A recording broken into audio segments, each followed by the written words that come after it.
Hello ನಮಸ್ಕಾರ. ನಾನು ನಿಮ್ಮ ಸ್ಪರ್ಶಾ ಗೌಡ. ಯಾರೆಲ್ಲ ಇನ್ನು ಕಾಮನಬಿಲ್ಲು ಕಥಾಗುಚ್ಛ ಯೂಟ್ಯೂಬ್ ಚಾನಲ್ಗೆ ಸಬ್ಸ್ಕ್ರೈಬ್ ಆಗಿಲ್ಲೋ ಕೂಡಲೇ ಸಬ್ಸ್ಕ್ರೈಬ್ ಆಗಿ. ಕತೆ ಇಷ್ಟ ಆದರೆ ಶೇರ್ ಮಾಡಿ, ಲೈಕ್ ಮಾಡಿ ಹಾಗೂ ಕಮೆಂಟ್ ಮಾಡಿ. ನಾನು ಇವತ್ತು ಹೇಳ್ತಿರೋ ಕತೆ ಒಂಗಿರಣ ಭಾಗ 161. ಹೇಳಿ ರಿಷಿ, ಯಾಕೆ ಸುಮ್ಮನೆ ನಿಂತಿದ್ದೀರಾ? ನಿಮ್ಮ ಮನೆ ಚೆನ್ನಾಗಿ ಕಾಣಿಸಲಿ ಎಂದೇ ನೀವು ಫರ್ನಿಚರ್ ತಂದಿದ್ದು ಎಂದು ಇಟ್ಟುಕೊಳ್ಳೋಣ. ಆದರೆ ಇಷ್ಟು ದಿನ ಯಾಕೆ ನೀವು ತಂದಿರಲಿಲ್ಲ? ಅವನು ಉತ್ತರ ಕೊಡುವ ತನಕವೂ ಬಿಡುವಂತೆ ಕಾಣಲಿಲ್ಲ ಆರಾಧ್ಯ, ಅಷ್ಟಕ್ಕೂ ಏನು ನಿಮ್ಮ ಸಮಸ್ಯೆ ಎಂದನು. ತಾನು ಸೋಲಲು ಸಿದ್ಧನಿಲ್ಲ. ನನ್ನ ಸಮಸ್ಯೆಯಲ್ಲ ಇದು, ನಿಮ್ಮ ಸಮಸ್ಯೆ. ಮನದಲ್ಲಿ ಇಷ್ಟು ಪ್ರೀತಿ ಇದ್ದರೂ ಸಹ ಅದನ್ನು ಹೇಳದೆ ನಿಮಗೆ ನೀವೇ ಮೋಸ ಮಾಡಿಕೊಳ್ಳುತ್ತಿದ್ದೀರಲ್ಲ, ಅದು ನಿಮ್ಮ ಸಮಸ್ಯೆ. ಒಂದಂತೂ ಅರ್ಥ ಮಾಡಿಕೊಳ್ಳಿ, ನಿಮಗೆ ನೀವೇ ಮೋಸ ಮಾಡಿಕೊಳ್ಳುವುದರ ಜೊತೆಗೆ ನನಗೆ ಎಷ್ಟು ನೋವು ಮಾಡುತ್ತಿದ್ದೀರಾ ಎನ್ನುವ ಅಂದಾಜು ಕೂಡ ನಿಮಗೆ ಇಲ್ಲ. ನನಗೆ ಈ ಮನೆಯಲ್ಲಿ ಇರಲು ಆಗದೆ ವಾಪಸ್ಸು ಹೋಗ್ತೀನಿ ಎನ್ನುವ ಯೋಚನೆ ನನ್ನ ತಲೆಯಲ್ಲಿ ಇದ್ದರೆ ಅದನ್ನು ತೆಗೆದು ಹಾಕಿ. ನಿಮ್ಮನ್ನು ಬಿಟ್ಟು ಹೋಗಬೇಕು ಎಂದರೆ ಆ ಯಮ ಬಂದು ನನ್ನನ್ನು ಕರೆದುಕೊಂಡು ಹೋಗಬೇಕು ಎನ್ನುತ್ತಿದ್ದ ಹಾಗೆ ಆರಾಧ್ಯ ಎಂದು ಕೂಗಿದವನು ಅವಳ ಬಾಯಿಯ ಮೇಲೆ ಕೈ ಇರಿಸಿದನು. ಅವಳ ಬಾಯಿಯಲ್ಲಿ ಸಾವು ಎಂಬ ಪದ ಕೇಳಿ ಇವನ ಹೃದಯ ದ್ರವಿಸಿ ಹೋಯಿತು. ಆರಾಧ್ಯ, ತಮಾಷೆಗೂ ಕೂಡ ಆ ರೀತಿ ಮಾತನಾಡಬೇಡಿ ಎಂದನು. ಅವಳೆಡೆಗೆ ಇರುವ ಅಗಾಧವಾದ ಒಲವು ಅವನ ಕಣ್ಣಿನಲ್ಲಿ ಎದ್ದು ಕಾಣುತ್ತಿತ್ತು. ಅವನ ಕಣ್ಣನ್ನೇ ದೃಷ್ಟಿ ಇಟ್ಟು ನೋಡಿದವಳು, ನೀವು ಬಾಯಿ ಬಿಟ್ಟು ಹೇಳದಿದ್ದರೂ ನಿಮ್ಮ ಕಣ್ಣಿನಲ್ಲಿ ಇರುವ ಪ್ರೀತಿ ನನಗೆ ತಿಳಿಯಿತು, ನನಗೆ ಅಷ್ಟು ಸಾಕು ಎಂದವಳು ಕಣ್ಣು ತುಂಬಿದವು. ಅವಳ ಕಣ್ಣಲ್ಲಿ ನೀರು ನೋಡಿದವನಿಗೆ ಸಹಿಸಲು ಸಾಧ್ಯವಾಗಲಿಲ್ಲ. ಒಡನೆ ಅವಳನ್ನು ಎದೆಗೆ ಒರೆಸಿಕೊಂಡು ಸಂತೈಸಬೇಕು ಎನ್ನುವ ಯೋಚನೆ. ಆದರೆ ಯಾವುದೋ ಸ್ವಾಭಿಮಾನ ಎನ್ನುವ ಮಹಾಗೋಡೆ ಅಡ್ಡ ಇದೆ. ಪ್ರೀತಿಯ ಎದುರಿಗೆ ಸ್ವಾಭಿಮಾನವನ್ನು ಅಡ್ಡ ತಂದು ನಿಲ್ಲಿಸಿದರೆ ಅದು ನಮಗೆ ನಾವು ಮಾಡಿಕೊಳ್ಳುವ ಮೋಸ ಎನ್ನುವುದು ಅವನಿಗೆ ತಿಳಿದಿಲ್ಲ. ಆದರೆ ಅವನ ಪ್ರೀತಿಯನ್ನು ತಡೆದು ಹಿಡಿದಷ್ಟು ಅವಳಿಗೆ ಸಾಧ್ಯವಾಗಲಿಲ್ಲ. ಬಾಯಿಯ ಮೇಲೆ ಕೈ ಇಟ್ಟು ತನ್ನನ್ನೇ ನೋಡಿಕೊಂಡು ನಿಂತಿರುವ ಅವನನ್ನು ನೋಡಿದವಳು ಒಡನೆಯೇ ಅವನನ್ನು ತಬ್ಬಿಬಿಟ್ಟಳು. ಅವನ ಅಪ್ಪುಗೆಯಲ್ಲಿ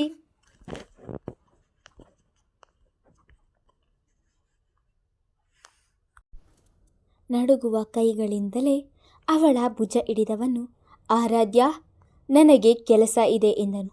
ಅವನ ಮಾತು ಕೇಳಿ ಐ ಲವ್ ಯು ಎಂದು ಹೇಳುತ್ತಾ ಅವನ ಎದೆಗೆ ಚುಂಬಿಸುತ್ತಾ ಹಿಂದೆ ಸರಿದು ಅವನ ಮುಖವನ್ನು ನೋಡಲು ನಾಚಿಕೆಯಾದಂತಾಗಿ ಅವನಿಗೆ ಹೋಗಲು ದಾರಿ ಬಿಟ್ಟು ಮುಂದೆ ಬಂದು ಬಿಟ್ಟಳು. ರಿಷಿ ಕೂಡ ಅವಳ ಮುಖ ನೋಡುವ ಸಾಹಸ ಮಾಡದೆ ತಕ್ಷಣಕ್ಕೆ ಹೊರಗೆ ಹೋಗಿದ್ದನು. ಅಯ್ಯೋ, ನನಗೇನಾಗಿತ್ತು? ನಾನು ಏನು ಮಾಡಿದೆ? ನನ್ನ ಬಗ್ಗೆ ಏನೆಂದುಕೊಂಡರೋ ಏನು ಎಂದುಕೊಂಡವಳಿಗೆ ಅವಳ ವರ್ತನೆ ನೆನೆದು ಅವಳಿಗೆ ನಾಚಿಕೆ ಆವರಿಸಿತು. ಮತ್ತೆ ಅವನ ಎದುರಿಗೆ ಹೋಗುವುದು ಸಾಹಸವೇ ಸರಿ ಅವಳಿಗೆ. ಇವತ್ತು ಶಾಲೆಗೆ ಬೇಗ ಹೋಗಬೇಕು ಎಂದು ಬೇಗನೆ ಎದ್ದು ಸ್ನಾನ ಮಾಡಿ ಕನ್ನಡಿಯ ಮುಂದೆ ನಿಂತು ಮುಖಕ್ಕೆ ಕ್ರೀಮ್ ಹಚ್ಚುತ್ತಿದ್ದಳು. ಆಗ ತಾನೇ ಸ್ನಾನ ಮಾಡಿ ಹೊರಗೆ ಬಂದ ಧನುಷ್ ಅವಳು ಕನ್ನಡಿಯ ಮುಂದೆ ಹೋಗಿ ನಿಂತಿರುವುದನ್ನು ನೋಡಿ ತಾನು ಹೋಗಿ ಅವಳಿಗೆ ಕನ್ನಡಿ ಕಾಣದಂತೆ ಮುಂದೆ ನಿಂತನು. ಧನು, ಏನು ಮಾಡ್ತಿದ್ದೀಯಾ? ನಾನು ಇವತ್ತು ಸ್ಕೂಲ್ಗೆ ಬೇಗ ಹೋಗಬೇಕು, ಪ್ಲೀಸ್ ಜಾಗ ಬಿಡು ಎಂದಳು. ನನಗೆ ಟೈಮ್ ಆಗಿದ್ದಾಗ ಜಾಗ ಬಿಡು ಅಂದರೂ ಬಿಡ್ತೀಯಾ ಇಲ್ವಲ್ಲ? ಈಗ ನಾನು ತಯಾರಾದ ಮೇಲೆ ನೀನು ತಯಾರಾಗು ಎಂದನು. ಧನು, ನಾನು ತಮಾಷೆ ಮಾಡುತ್ತಿಲ್ಲ. ಮಕ್ಕಳಿಗೆ ಇವತ್ತು ಟೆಸ್ಟ್ ಇದೆ. ಅತ್ತೆ ಆಗಲೇ ಹೋಗಿದ್ದಾರೆ. ಹೊರಗಡೆ ರಾಜಣ್ಣ ನನಗೋಸ್ಕರ ಕಾಯುತ್ತಿದ್ದಾರೆ. ಬೇಗ ಹೋಗಬೇಕು, ಜಾಗ ಬಿಡು ಎಂದು ಹೇಳಿದವಳು ಅವನ ಮುಂದೆ ಹೋಗಿ ಕನ್ನಡಿ ಕಾಣುವ ಹಾಗೆ ನಿಂತಳು. ಏನೇ ಆದರೂ ಸೋಲುವುದಿಲ್ಲ ಅಲ್ವಾ? ನೀನು ಈಗ ಅದು ಹೇಗೆ ಬೇಗ ರೆಡಿಯಾಗಿ ಹೋಗ್ತೀಯಾ ಎಂದು ನೋಡ್ತೀನಿ ಎಂದವನು ಅವಳ ಸೀರೆಯ ಸೆರಗಿನ ಹಿಂದೆ ಅವಿತು ಕುಳಿತಿದ್ದ ಅವಳ ನಡುವನ್ನು ಹಿಡಿದು ತನ್ನ ಬಳಿ ಎಳೆದುಕೊಂಡವನು ಹಿಂದಿನಿಂದಲೇ ಅವಳನ್ನು ಬಿಗಿಯಾಗಿ ಅಪ್ಪಿದನು. ನಿನ್ನೊಬ್ಬಳಿಗೆ ಲೇಟ್ ಆಗುವುದಾ? ಈಗ ಹೋಗು, ಹೇಗೆ ಹೋಗ್ತೀಯಾ ನಾನು ನೋಡ್ತೀನಿ ಎಂದು ಅವಳ ಭುಜದ ಮೇಲೆ ತಲೆ ಇರಿಸಿ ಹೇಳಿದನು. ಶರದಿ ಮಾತನಾಡುವುದಿರಲಿ, ಅವಳು ಉಸಿರಾಡುವುದನ್ನೇ ಮರೆತಂತೆ ನಿಂತು ಬಿಟ್ಟಳು. ಅವನ 2 ಕೈಗಳು ಅವಳ ಬರಿದಾದ ನಡುವಿನ ಮೇಲೆ ಇರುವುದು ಅರಿವಾದಾಗ ಅವಳ ಹೃದಯದ ಬಡಿತ 100ರ ಗಡಿ ದಾಟಿತು. ಅವನ ಎದುರಿಗೆ ಮೊದಲ ಬಾರಿ ಎದುರಿರುವುದು ಅವಳು. ಅವಳ ಆ ಎದುರಿಗೆ ಕನ್ನಡಿಯಲ್ಲಿಯೇ ಅವಳ ಮುಖವನ್ನು ನೋಡುತ್ತಿದ್ದವನಿಗೆ ಸ್ಪಷ್ಟವಾಗಿ ಕಾಣುತ್ತಿತ್ತು. ಶರದಿ, ಏನಾಯಿತು? ಪ್ರಪಂಚ ಪ್ರಳಯ ಆಗುವುದು ಒಂದೇ, ನೀನು ಮೌನವಾಗಿರುವುದು ಒಂದೇ. ಹೀಗೆ ಮೌನವಾದರೆ ಹೇಗೆ? ಏನಾದರೂ ಮಾತನಾಡು ಎಂದು ನಗುಬರಿಸಿ ಇಳಿದನು. ಧನು, ಏನು ಮಾಡ್ತಿದ್ದೀಯ ನೀನು ಎಂದು ತಡವರಿಸಿ ನುಡಿದಿದ್ದಳು. ನಾನೇನು ಮಾಡ್ತಿದ್ದೀನಿ? ನಿನ್ನನ್ನು ಹೀಗೆ ಸುಮ್ಮನೆ ಹಿಡಿದು ನಿಂತಿದ್ದೀನಿ ಅಷ್ಟೇ ಎಂದು ಹೇಳುತ್ತಲೇ ಅವಳ ಹಿಡಿತ ಬಿಗಿ ಮಾಡಿದನು. ಕನ್ನಡಿಯಲ್ಲಿ ಕಾಣುತ್ತಿದ್ದ ತನ್ನವನ ಪ್ರತಿಬಿಂಬವನ್ನು ನೋಡಲು ಸಹ ಅವಳಿಂದ ಆಗಲಿಲ್ಲ. ಆಗಲೇ ಅವಳ ಮುಖದ ಮೇಲೆ ನಾಚಿಕೆ ಆವರಿಸಿ ತುಟಿ ಅರಳಿದವು. ಕನ್ನಡಿಯಲ್ಲಿಯೇ ಅವಳ ಅರಳಿದ ತುಟಿಗಳನ್ನು ನೋಡಿದವನಿಗೆ ಇವಳು ನನ್ನವಳು ಎಂಬ ಭಾವ ಮೂಡಿತು. ಇಷ್ಟರವರೆಗೆ ಅವಳನ್ನು ಕಾಡಿಸುವ ಸಲುವಾಗಿ ಹಿಡಿದಿದ್ದವನಿಗೆ ಈಗ ಅವಳ ಸನಿಹ ಹಿತವೆನಿಸಿತು. ಅವಳು ಕೂಡ ಸ್ವಲ್ಪ ಸಮಯದ ಹಿಂದಷ್ಟೇ ಸ್ನಾನ ಮುಗಿಸಿ ಬಂದಿದ್ದರಿಂದ ಅವಳ ಕೂದಲಿನಲ್ಲಿ ಹೊರ ಹೊಮ್ಮುತ್ತಿದ್ದ ಶಾಂಪುವಿನ ಪರಿಮಳ ಇವನ ಮೂಗಿಗೆ ಬಡಿದು ಅಮಲೆರಗಿದಂತಾಗಿತ್ತು. ಆ ಪರಿಮಳವನ್ನು ಕಣ್ಣು ಮುಚ್ಚಿ ಅಗ್ರಣಿಸುತ್ತಾ ಅವನಿಗರಿವಿಲ್ಲದೆ ಅವಳ ಭುಜದ ಮೇಲೆ ತುಟಿಯುತ್ತಿದ್ದನು. ಅವನು ತನ್ನ ಭುಜಕ್ಕೆ ತುಟಿಯುತ್ತುತ್ತಿದ್ದ ಹಾಗೆ ಕತ್ತೆತ್ತಿ ಕನ್ನಡಿಯನ್ನು ನೋಡಿದರೆ ಕಣ್ಣು ಮುಚ್ಚಿಯೇ ಅವಳ ಹಿಡಿತ ಬಿಗಿ ಮಾಡುತ್ತಿದ್ದನು. ಅದನ್ನು ನೋಡಿದವಳು, ಧನು, ಏನು ಮಾಡ್ತಿದ್ದೀಯಾ ಎಂದು ನಡುವನ್ನು ಹಿಡಿದಿದ್ದ ಅವನ ಕೈಗಳನ್ನು ಬಿಡಿಸಿ ಅಲ್ಲಿಂದ ಹೊರಗೆ ಬಂದಿದ್ದಳು. ಅವಳು ಓದುತ್ತಲೇ ನೋಡಿದವನು, ಸಾರಿ ಶರದಿ ಎಂದು ಹೇಳುತ್ತಾ ಕಬೋರ್ಡ್ ಒಳಗೆ ಬಚ್ಚಿಟ್ಟಿದ್ದ ಗಾಜಿನ ಲವ್ ಬರ್ಡ್ಸ್ಗಳನ್ನು ಹೊರಗೆ ತೆಗೆದು ಅದರ ಮೇಲೆ ಬೆರಳಾಡಿಸುತ್ತಾ, ಶರದಿ, ಇನ್ನ ಹೆಚ್ಚು ದಿನ ನನ್ನ ಪ್ರೀತಿಯನ್ನು ಮುಚ್ಚಿಡಲು ನನ್ನಿಂದ ಆಗುವುದಿಲ್ಲ. ಆದಷ್ಟು ಬೇಗ ಇದನ್ನು ನಿನಗೆ ಕೊಟ್ಟು ಪ್ರಪೋಸ್ ಮಾಡುತ್ತೇನೆ ಎಂದು ಹೇಳಿ ಅದನ್ನು ಮತ್ತೆ ಕಬೋರ್ಡ್ ಒಳಗೆ ಇರಿಸಿದನು. ಆದರೆ ಈ ಬಾರಿ ಅದನ್ನು ಯಾವುದೋ ಜ್ಞಾನದಲ್ಲಿ ಬೇರೆ ಜಾಗದಲ್ಲಿ ಇರಿಸಿದ್ದನು. ಸೀತಾ ಆಂಟಿ, ನನಗೆ ತಿಂಡಿ ಅಲ್ಲಿಯೇ ತಿಂದುಕೊಳ್ಳುತ್ತೇನೆ ಎಂದು ಅಡಿಗೆ ಮನೆಗೆ ಬಂದು ಅವಸರ ಮಾಡಿದಳು. ಅವಳ ಮಾತು ಕೇಳಿ ಆಯಿತು ಎಂದು ಒಂದು ಡಬ್ಬಿಗೆ ತಿಂಡಿ ಹಾಕಿಕೊಟ್ಟಿದ್ದರು. ಅವರು ಕೊಟ್ಟಂತಹ ತಿಂಡಿಯ ಬಾಕ್ಸನ್ನು ಬ್ಯಾಗಿಗೆ ಹಾಕಿಕೊಂಡು ಹೊರಬಂದು, ರಾಜಣ್ಣ, ಬೇಗ ಬನ್ನಿ, ಬೇಗ ಹೊರಟರೂ ಸಹ ತಡ ಆಗಿಬಿಡುತ್ತೆ ಎಂದು ಹೇಳುತ್ತಾ ಕಾರಿನ ಬಳಿಗೆ ಬಂದಳು. ಡ್ರೈವರ್ ರಾಜಣ್ಣ ಕಾರಿನಲ್ಲಿ ಕುಳಿತು ಕಾರನ್ನು ಸ್ಟಾರ್ಟ್ ಮಾಡುತ್ತಿದ್ದ ಹಾಗೆ ಶರದಿ ಇನ್ನೇನು ಕಾರಿನಲ್ಲಿ ಹೋಗಿ ಕುಳಿತುಕೊಳ್ಳಬೇಕು. ಅಷ್ಟರಲ್ಲಿ ಓಡಿ ಬಂದು ಕುಳಿತಳು ಅನತಿ.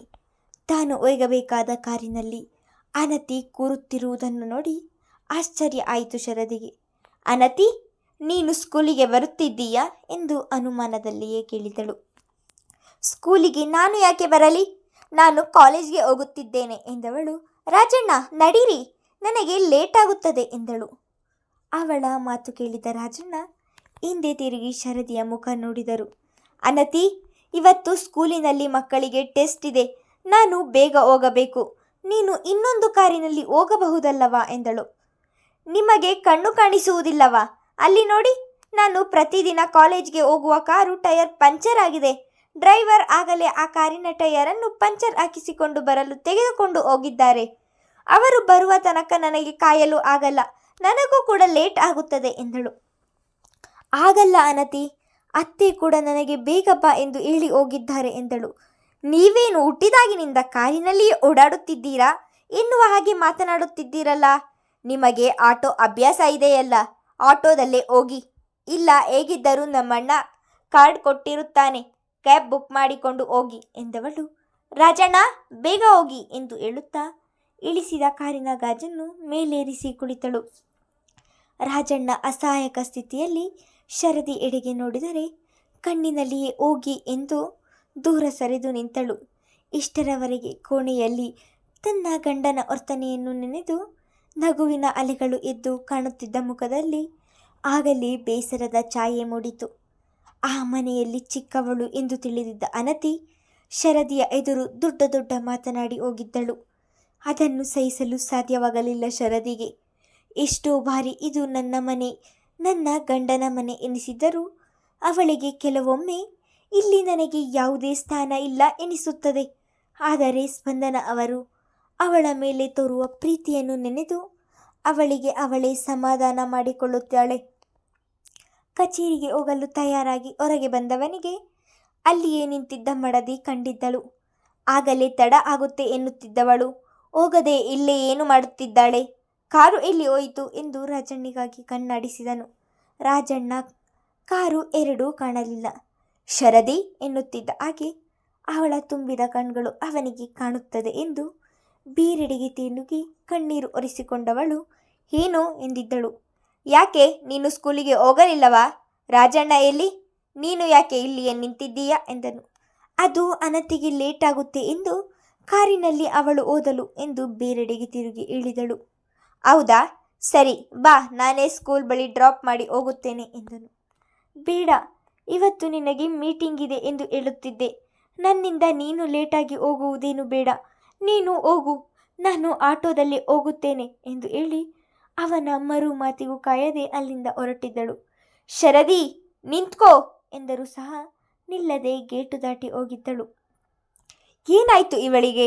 ಇಷ್ಟರವರೆಗೆ ಚೆನ್ನಾಗಿಯೇ ಇದ್ದಳಲ್ಲ, ಈಗ ಇವಳು ಆಟೋದಲ್ಲಿ ಹೋದರೆ ಲೇಟಾಗುವುದಿಲ್ಲವಾ ಎಂದುಕೊಂಡವನು ಏನನ್ನು ನೆನೆದು ಹೋ ಶಿಟ್, ನಾನು ರೂಮಿನಲ್ಲಿ ಅವಳನ್ನು ತಬ್ಬಿಕೊಂಡಿದ್ದಕ್ಕೆ ಏನಾದರೂ ಬೇಸರ ಮಾಡಿಕೊಂಡಳ ಎಂದು ನೆನೆದವನಿಗೆ ಕೂಡ ಬೇಸರವಾಗಿತ್ತು. ಮುಂದುವರಿಯುವುದು